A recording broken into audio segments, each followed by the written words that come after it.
What did you see when you went to the crash site? So I saw two types of materials. One I can say looks like kind of metallic frog skin. And another... and this is on the ground at the crash site? Okay, or do they have it in that's warehouses? Another thing. I have to tell you a little bit about how we came about this. Now, remember, this is the first book that I wrote about this. So I've written 2 books about it. And I wasn't a believer. So when I went there, I even wasn't a believer. I was like, I think they're trying to give me misinfo or, Right. Something's going on. Right. Maybe they really believe this. Well, they both really believed this. I know that for sure. So we're there, and we had to wear blindfolds in order to go, me and Gary. So Tyler's taking us. We drive to a certain place. He says, put the blindfolds on. We had to leave our cell phones. We couldn't take any technology with us. And so we go out. It takes about an hour to get out to the site. We're blindfolded. We get out to the site. We get out. We were wearing, like, I guess there's rattlesnakes out there. And so we have to wear certain boots and, things like that. So we get out. We take our blindfolds off. And the first thing I do is I look around because it looks really familiar to me, even though I've never been out there. And Tyler looked at me and he said, looks familiar, doesn't it? And I said, yeah. And he said, it's you've seen it in the X-Files. And I was like, what? He goes, they had an insider on their team.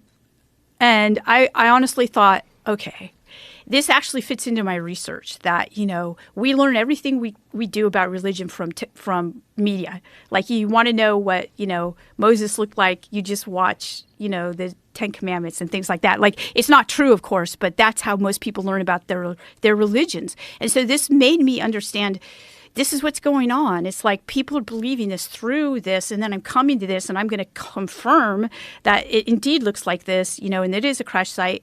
It's just too weird for me, but this is what I study, so I'm going to study.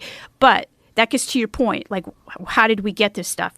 So he actually did have metal detectors that were configured for specific types of metals that he had these built. Is there a scientific term for these particular types of metals?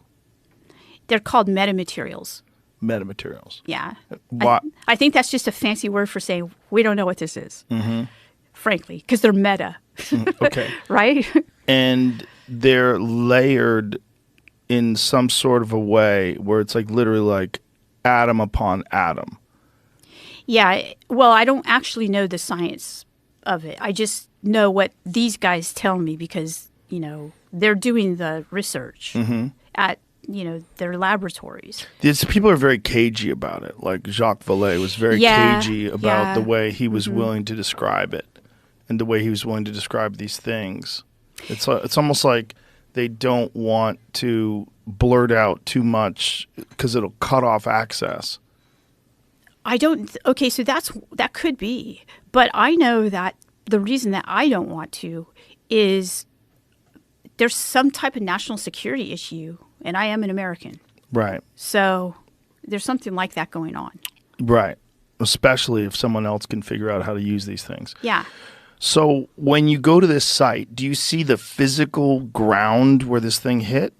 Okay, yes. So and what does it look like? Okay, so at this point, the whole site is covered with rubble that looks like rusted rubble, and it's not sand. So there's the sand of the desert, right? And then there's this rubble everywhere.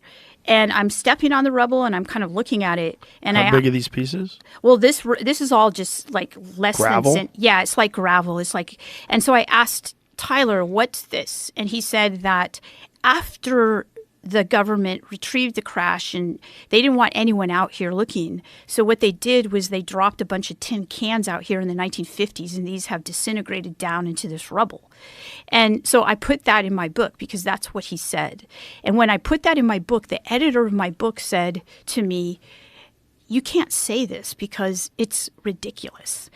And at the time, I was like, it is ridiculous, but this is what happened, and it's data. And even though we don't understand it now, and it seems ridiculous, we need to keep it in there. It doesn't seem ridiculous to me at all.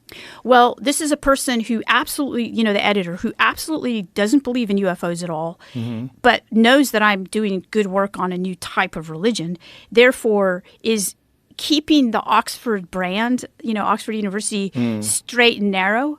But I convinced her. I said, it's data, so we've got to keep it in there. And I'm really happy I did. I kept it in there. I kept a lot of stuff in there that didn't make sense to me at the time. But when I look back on it with everything that's coming out now, I'm like, okay, I'm glad I did that. Well, the strategy for disseminating disinformation along with real information is long been used. Yes. Where they'll say a bunch of really ridiculous things and connect them to something that's probably real. Right. And that way everything gets thrown out. It's the baby with the bathwater. The whole thing gets thrown out.